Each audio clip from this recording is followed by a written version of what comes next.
రాశిగారి ఫలాలు అన్నప్పుడు రాశిగారి ఫలాల గురించి మాట్లాడుతున్నారు. కాదు శేఖర్ గారు, ఏంటి మగజాత ఆణిముత్యం అన్నందుకు ఎప్పుడు చూసినా మిమ్మల్ని ఇలాంటి టాపిక్స్ కోసమే నేను పిలవాల్సి వస్తుంది. ఒక తప్పాలాగా మేరే పే ఏంటి, ఏం జరుగుతుంది బయట? నడుస్తుంది కదా. శివాజీ గారు మాట్లాడారు, ఓకే, ఆయన క్షమాపణలు కూడా చెప్పేశారు, అంతవరకు ఓకే.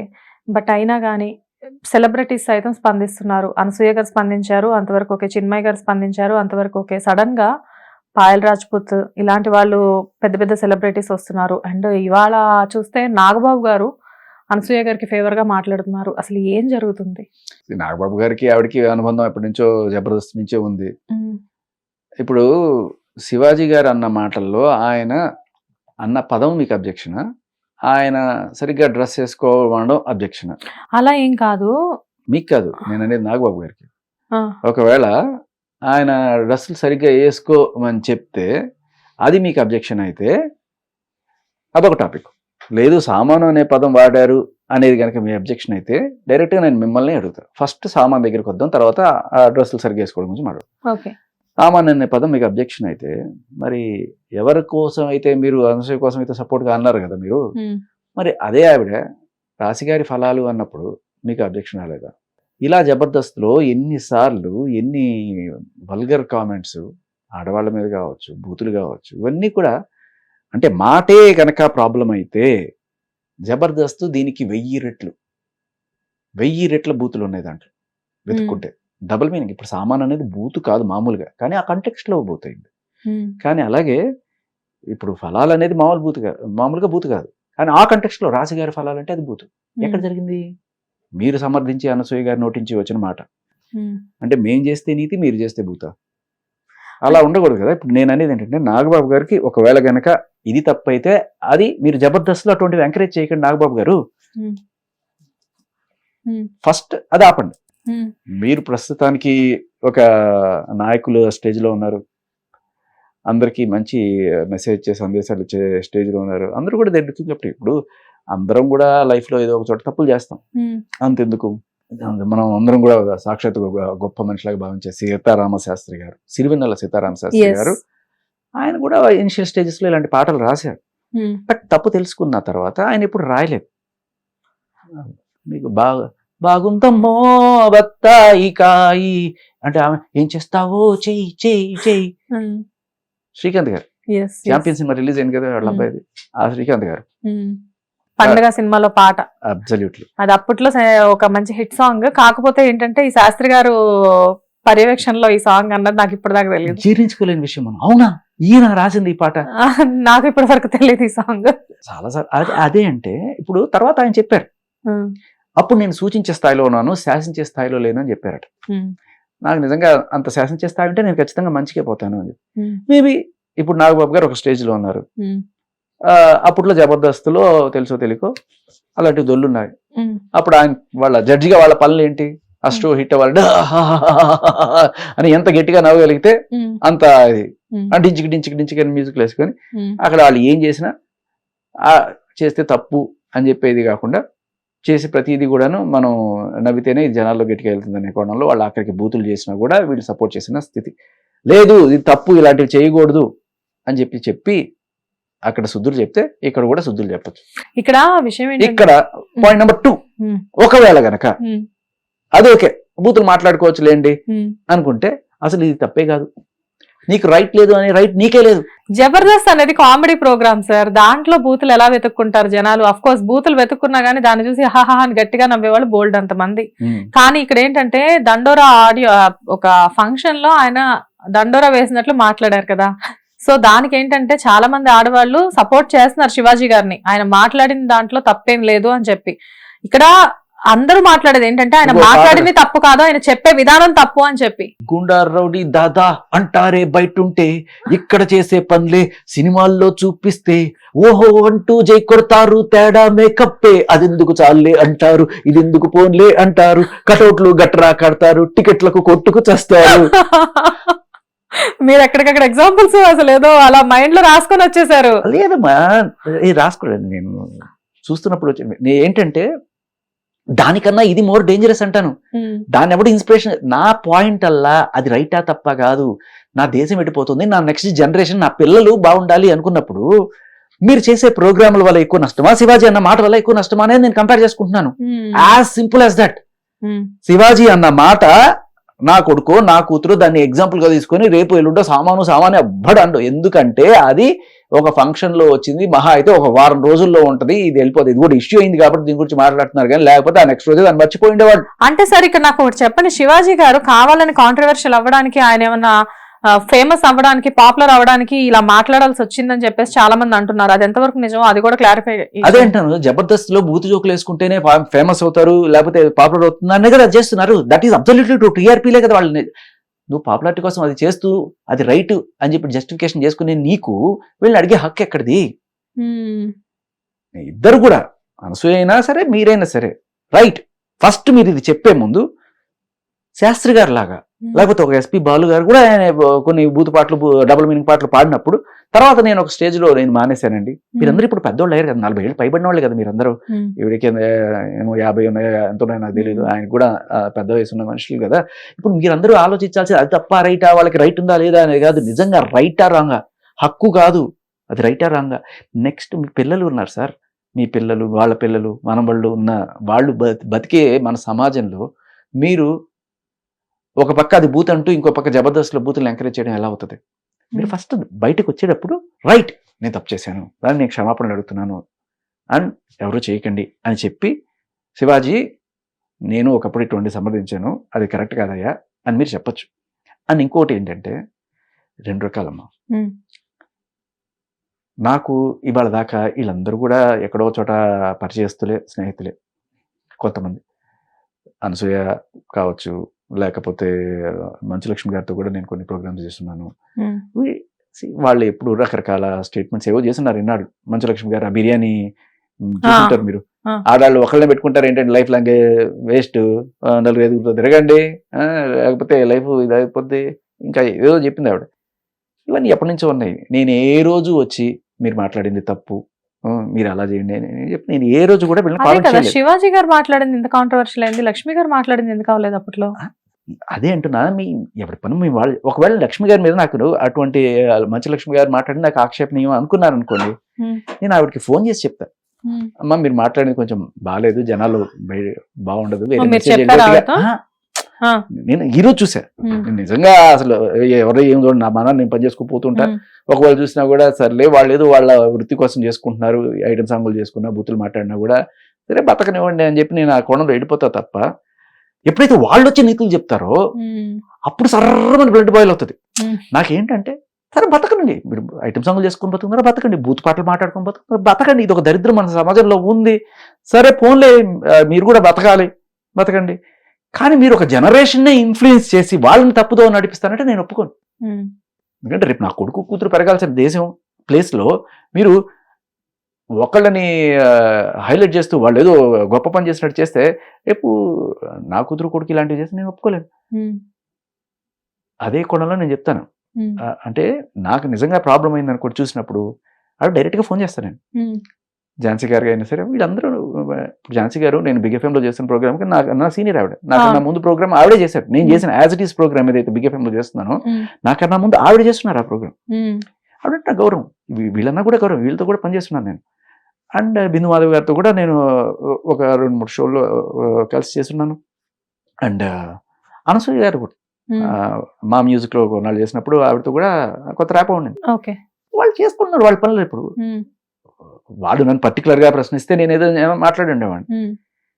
శివాజీ గారు కూడా ఎలాగైతే వీళ్ళు కొలికి ఒక సోదర సమానుడు, ఆయన మీకు ప్రాబ్లం అనిపిస్తే ఆయనకి ఫోన్ చేసి, శివాజీ నువ్వు అన్న తప్పు, అలా మాట్లాడకూడదు, మేము హట్ అయ్యామో లేకపోతే బయట నీ ఇమేజ్ పాడైపోద్దని ఒక అక్కగానో చెల్లిగానో ఒక ఫ్రెండ్ గానో మీరు చెప్పుండొచ్చు.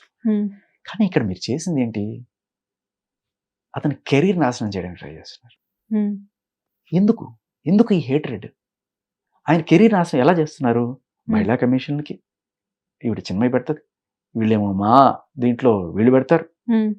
చూసారా మీరు కంప్లైంట్? చూసాను. కానీ విష్ణు గారు చాలా, అంటే ఒక మెయిల్ పెట్టేసేయండి శివాజీ ఏముంది, సారీ చెప్పాను అంటున్నారు కదా అని చెప్పేసి విష్ణు కూడా చెప్పారు కదా, మంచు విష్ణు గారు కూడా.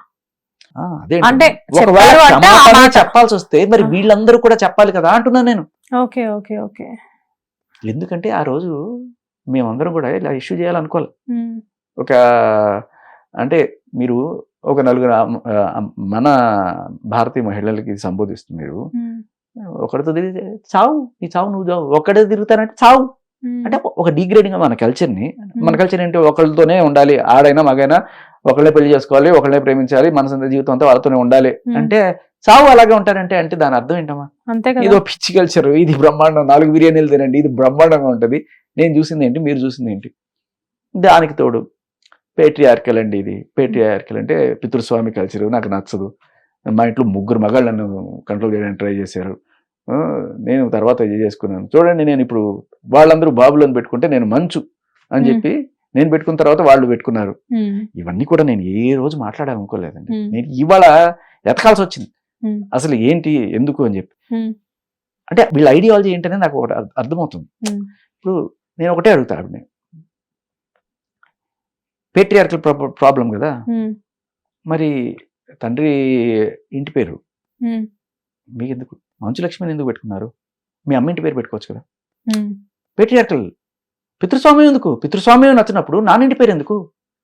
మీ అమ్మ ఇంటి పేరు పెట్టుకుందాం అనుకున్నారు బ్రాండ్ అండి కదా. కదా అంటే అడ్వాంటేజ్ కోసం మనం ఒక పని చేస్తాం, బయటకు వచ్చి నీతులు ఇంకోటి చెప్తాం, రాంగ్ కదా. సో నేను అనేది అదే. ఇప్పుడు నాగబాబు గారి విషయంలో కూడా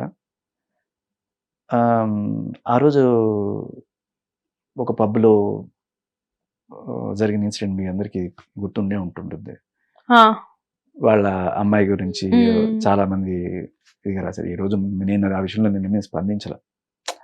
అంటే she an adult, she can do whatever she want, అది వి కాంట్ టెల్ కదా సార్. అది కానీ at the same time don't preach this. అంటే నా కూతురు నేను మంచిగా పెంచాలనుకునే సమాజంలోనే బతుకుతున్నాం మేము. ఇక్కడ నువ్వు మాట్లాడే హక్కు లేదంటే ఒక అన్నగా ఆయన చెప్పాడు పద్ధతిగా బట్టలేసుకోండమ్మా అని. బూత్ మీకు ప్రాబ్లం అని మీరు అనే ముందు మీరు ఫస్ట్ క్షమాపణలు చెప్పి, జబర్దస్త్లో మీరు ఇప్పటిదాకా చేసిన బూట్లు అన్నిటికీ క్షమాపణలు చెప్పి తర్వాత మీరు మాట్లాడండి. ఇక్కడ జబర్దస్త్ లో బూతుల మీద ఎవరు స్పందించలేదు, శివాజీ గారి బూతుల మీద స్పందించినట్టు. ఎందుకు స్పందించలేదు? దాని మీద కూడా అయ్యాయి కానీ ఇంత ఘోరంగా బయటకు రాలేదు అంటున్నారా? ఓకే. అంటే ఇది మేం చేస్తే అంటే ద్వంద్వ నీతి అనేది వద్దు, టార్గెట్ చేయదు ఒక మనిషిని. మీకు చెప్పాలనుకుంటే నాగబాబు గారు కూడా ఫోన్ చేసి చెప్పచ్చు కదా శివాజీకి, పెద్ద ఆయన కొడుకు లేకపోతే తమ్ముడు అనుకోండి, చెప్పచ్చు కదా. ఒక మనిషి మీద బ్యాడ్ రిమార్క్ ఆయన పోలీస్ స్టేషన్ లేకపోతే మహిళా కమిషన్ దాకా ఎలిట్ చేయడమో లేకపోతే ఆయన చేశాడని నేను అన్నాను, but still you're putting it on public display. మరి మీరు పబ్లిక్లో తీస్తే అన్ని తీద్దాం, పబ్లిక్లో మొత్తం తీద్దాం. ఆ కంప్లైంట్లో ఏముంటుందంటే అమ్మా, this industry thrives on glamour అట. ఓకే, అంటే ఆడవాళ్ళ గ్లామర్ వల్ల ఇండస్ట్రీ బతుకుతుంది కాబట్టి ఒక గ్లామరస్గా ఒక అమ్మాయి డ్రెస్ వెళ్తే ఇవాళ సెక్యూరిటీ లేదు, ఆ సెక్యూరిటీ కల్పించడం దాని గురించి మాట్లాడుకోకుండా ఆ అమ్మాయి డ్రెస్ గురించి మాట్లాడతారా? ఆ అమ్మాయి డ్రెస్ ఎలా వేసుకున్నా కూడా మీకు ఇది లేదు, అటువంటి కామెంట్స్ పాస్ చేయకుండా అట్ ద సేమ్ టైం వాళ్ళకి సెక్యూరిటీ కూడా ఉండేట్టు మీరు చూడండి, అలాగే శివాజీ మీద ఏదో చర్యలు తీసుకోండి అని ఏదో రాశారు. ఇది నిధి అగర్వాల్కి సంబంధించిన ఇన్సిడెంట్ జరిగింది కదా, అది ఎవరికి కావాలి? గ్లామర్ ఒక రకం ఇప్పుడు చెయ్యండి, అతి చేయకండి. గ్లామర్ అనే ముసుగులో లేకపోతే ఫ్యాషన్ అనే ముసుగులో ఇక్కడ మనం చూస్తున్నది ఏంటి? ఐటమ్. ఇప్పుడు ఒక అమ్మాయిని అందంగా చూపించడం వేరు, అసహ్యంగా చూపించడం వేరు. ఇక్కడ నిజంగా అందంగా చూపిస్తున్నారా, అసహ్యంగా చూపిస్తున్నారా? ఒక లిమిట్ వరకు అందం, అది జుగుప్సాకరమైన స్టెప్పులు అండ్ ఆ లిరిక్లు, అది ఏంటమ్మా ఇది? ఇప్పుడు ఎవరైతే ఈ కన్సర్న్ రైజ్ చేశారో వీళ్ళకి ఎప్పుడు అనిపించలేదా మహిళల్ని ఇంతకి? వాళ్ళే చేస్తున్నారు, దీంట్లో ఉన్న వాళ్ళే చేస్తున్నారు, వాళ్ళ సినిమాలో లేవా? మీరు ఎందుకు ప్రమోట్ చేస్తున్నారు మహిళల మీద? ఇంత గౌరవం ఉన్న మీరు, ఈ వాయిస్ ఆఫ్ ఉమెన్ ఎవరైతే ఉన్నారో, మీరు తీసే సినిమాలు ఒకసారి చూడండి. మీరు తీసే సినిమాల్లో మీరు హీరోయిన్ని అందంగా చూపిస్తున్నారా, వల్గర్గా చూపిస్తున్నారా? టీఆర్పీ మీ రేటింగ్ల కోసం అసహ్యంగా చూపిస్తున్నారు. అందంగా చూపించడంలో మాకు ఏ ప్రాబ్లం లేదు, మళ్ళీ అది చూసేవాడు కన్ను అనవాకండి. చూసేవాడి కన్నా అన్నప్పుడు మీరు ద ఐటమ్ సాంగ్ అని పేరు పెట్టి మరీ చేస్తున్నారు. ఐటమ్ సాంగ్ ఎవరికండి? ఎవరికి కావాలి ఐటమ్ సాంగ్? ఒకప్పుడు మన సొసైటీలో ఊళ్ళు ఉండేవి, ఫ్యామిలీలు అందరూ అక్కడ ఉండేవాళ్ళు. ఈ ఊరు అవతల ఈ సాని కొంపలు, కళ్ళు కాంపౌండ్లు ఇటువంటివన్నీ పెడతారు. ఊళ్ళో పెట్టరు ఇవి. ఎందుకంటే ఈ దరిద్రం అను వద్దని చెప్పి బయట పెడతారు. ఇక్కడ ఉన్న కొంతమంది ఎదవలు అక్కడ పోతారు. ఓకే, కొంతమంది, చాలా మంది పోరు, కొంతమంది పోతారు, ఒక 10% పోయి అక్కడ తాగుతారు, రింబోలా డాన్స్లు వేసుకుంటారు, ఆ వేషలు, శృంగారాలు ఇవన్నీ జరుగుతాయి. అక్కడ వాడికి తాగుబోతాడికి డబ్బులు వస్తాయి, వాళ్ళకి డబ్బులు వస్తాయి, అదేదో జరుగుతుంది. వీళ్ళని అట్రాక్ట్ చేయడానికి వాళ్ళు రకరకాల విన్యాసాలు చేస్తారు, రకరకాల ఆకర్షణీయ పద్ధతుల్లో ఇది చేస్తారు. ఇవాళ ఏమైందంటే ఇవాళ సొసైటీలో తేడా మెర్జ్ అయిపోయింది. ఎవరు వీళ్ళు, ఎవరు పద్ధతైన మహిళలు అనే ఇది ఆ వెంట్రుక వాసి దీంట్లో వెళ్ళిపోతుంది. ఎలా అంటే ఇవాళ చాలా మంది ఆడవాళ్ళకి వీళ్ళ మీద ఎందుకు కోపం వస్తుందమ్మా? ఎందుకు ఇంతమంది చేస్తున్నా కూడా ఒక అనసూయనో లేకపోతే ఒక చిన్మయనో లేకపోతే వీళ్ళని ఎందుకు టార్గెట్ చేసి మాట్లాడుతున్నారు అంటే, ఇప్పుడు వీళ్ళందరూ ఏదో అందంగా డ్రెస్ చేసుకుంటున్నాను నేను తప్పట్ను, కానీ అది శృతి మించి డీసెన్సీ లెవెల్స్ లేకుండా చేసుకొని మీరు ఇట్లా జనాల్లోకి రావడం వల్ల రెండు విషయాలు. ఈ పోకిరి ఎదవలైతే నిధిని ఎవరైతే కామెంట్ చేశారో, ఇటువంటి డ్రెస్సులు వేసుకున్నప్పుడు కొంతమంది సరే అది ఒక ఆళ్ళేయాలని డ్రెస్సులు వేసుకున్నప్పుడు మనం ఎందుకు మాట్లాడకూడదు? ఇప్పుడు ఇక్కడ దాకా చూపించుకుంటూ వెళ్ళావు. రామ్ గోపాల్ వర్మ లాంటి వాళ్ళు నీ తొడలు చాలా బాగున్నాయి అని చెప్పి ఓపెన్గా చెప్తారు. ఇది కాంప్లిమెంట్గా తీసుకుంటారా, అసహ్యంగా తీసుకుంటారా? అంటే అది ఒక వాళ్ళని బట్టి ఉంటుంది. ఓకే, సో ఆయన చేశాడు కాబట్టి వీళ్ళు కూడా మొదలెడతారు. అక్కడతో ఆగుతారా? సరే, అది ఆయన ఓపెన్ గా సమర్థించుకున్న కామెంట్. రామ్ గోపాల్ వర్మను సమర్థించే ఫెమినిస్టులు కూడా ఎవరైతే ఉన్నారో, ఆయన ట్వీట్ పెట్టగానే మంచులక్ష్మి గారు వెంటనే దాన్ని రీట్వీట్ చేశారు, దాన్ని శభాష్ అన్నారు. సో ఆయన ఏదైతే ఇవి మాట్లాడారో ఇటువంటివి ఆయన చేయగలేదు, మనం ఎందుకు చేయలేము? అండ్ ఈవిడ ఆల్రెడీ చూపిస్తుంది కదా. సో అలాంటి వల్గర్ కామెంట్లు నేను నాకు వల్గర్ అనిపించచ్చమ్మా. ఒక అమ్మాయిల తోడల గురించి మాట్లాడడం అనేది వల్గర్ అనేది అనిపిస్తుంది. మీకు ఎలా అనిపిస్తుంది నాకు తెలియదు, ఎవరికైనా ఖచ్చితంగా కదా సార్ అనిపిస్తుంది. సో ఇప్పుడు ఏమంటారంటే వీళ్ళు, ఆవిడ అలా వేసుకురావచ్చు, మీరు ఇలా మాట్లాడకూడదు, ఇలా మాట్లాడకూడదు అంటే ఏంటి? ఆర్జీవి గారు మాట్లాడారు యాజ్ ఇట్ ఈస్ గా. అది ఎప్పుడు హీరోయిన్లు ఎప్పుడు ఏ బట్టలు వేసుకున్నా కూడా ఈయన నాకు అది నచ్చింది ఇది నచ్చింది అంగాంగంగా ఆయన వర్ణించుకుంటూ చేసుకొస్తున్నారు. వీళ్ళు కూడా అలాగే చేస్తారు. ఇది యాజ్ ఇట్ ఈస్ ఇదే కామెంట్ ఎవడన్నా చేస్తే మీరు మహిళా కమిషన్ లో ఫిర్యాదు చేయొచ్చు. ఎందుకంటే it's a vulgar comment. Okay, it's not compliment. మన ఇష్టం వచ్చినట్టు దాన్ని మార్చుకోవచ్చు. ఇది వల్గరా లేకపోతే ఇదే. అండ్ వీళ్ళని తయారు చేస్తున్నదే వీళ్ళు అంటున్నాను నేను. హిట్ టీవీ యాప్, ఇందులో short news, live news, entertainment shows, movies, digital magazines తో పాటు మీ జిల్లా వార్తలను కూడా ఫ్రీగా చూడొచ్చు. ఇంకెందుకు ఆలస్యం, వెంటనే హిట్ టీవీ యాప్ ని డౌన్లోడ్ చేసుకుని ఫ్రీగా ఎంటర్టైన్మెంట్ పొందండి. Hit TV app. Hit TV app. Please download hit TV app. Hit TV app ని ఫ్రీగా డౌన్లోడ్ చేసుకొని ఎంజాయ్ చేయండి. మీకు నచ్చిన ఎంటర్టైన్మెంట్ కోసం హిట్ టీవీ యాప్ ని ఫ్రీగా డౌన్లోడ్ చేసుకొని ఎంజాయ్ చేయండి. హిట్ టీవీ యాప్ ని డౌన్లోడ్ చేసుకుని ఆస్వాదించండి, ఆశీర్వదించండి. ఇంతమంది సెలబ్రిటీలు హిట్ టీవీ యాప్ ని డౌన్లోడ్ చేసుకోండి అని చెప్తున్నారంటే ఎంత మంచి యాప్ ఆలోచించండి. అమెరికా అమెరికా అమెరికా అమెరికాలో చదవాలనుకునే వాళ్ళకి విశ్వసనీయమైన పేరు మన శౌర్య కన్సల్టెన్సీ. UK లో 1 year masters. UK లో 1 year masters. 2 years work permit up to 5 years visa. Contact Saurya Consultancy. Contact 89851 89851.